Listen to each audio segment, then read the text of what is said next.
So regarding the consultation with the American Secretary of Commerce, obviously the implementation of the European-American Customs Agreement is the main issue here. The European-American Customs Agreement is a very specific type of deal for both sides. From an American perspective, it's the best possible, and from a European perspective, it's the worst possible. President Donald Trump, made one of the best deals of all time from an American perspective.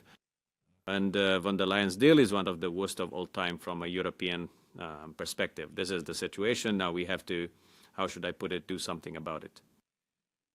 One of Hungary's solutions to this, isn't it, is that under the Comprehensive Economic Cooperation Agreement concluded with the Americans, a record amount of American investment is arriving in Hungary, with which we somehow try to compensate for the dramatically negative effects of the von der Leyen agreement.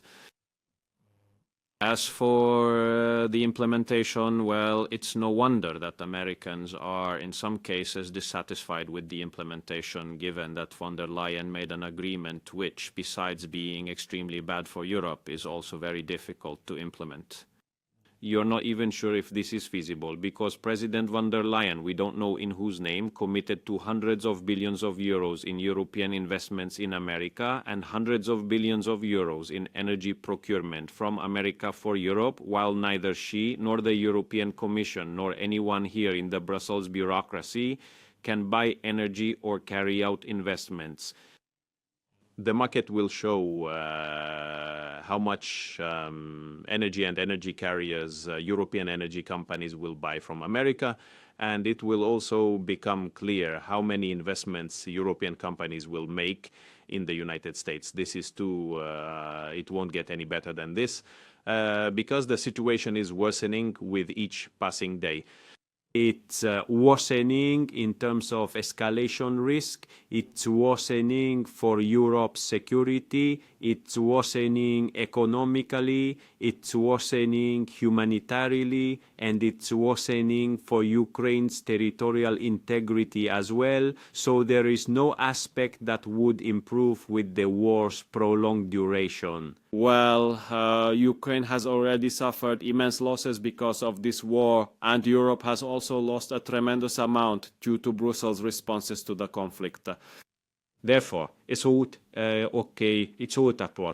is high time to bring an end to all of this from the perspective of both humanity and sound common sense. If the Europeans were to undermine this peace arrangement, then the situation will undoubtedly become much worse.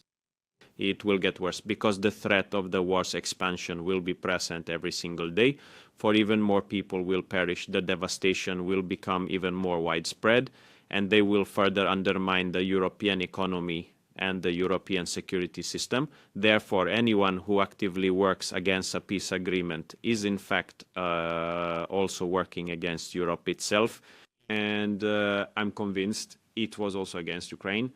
Because let's just think, if in April of 2022, Ukraine had not been forced to continue fighting, but instead that Istanbul Agreement had been signed back then, how much better a situation it would have been signed in for Ukraine.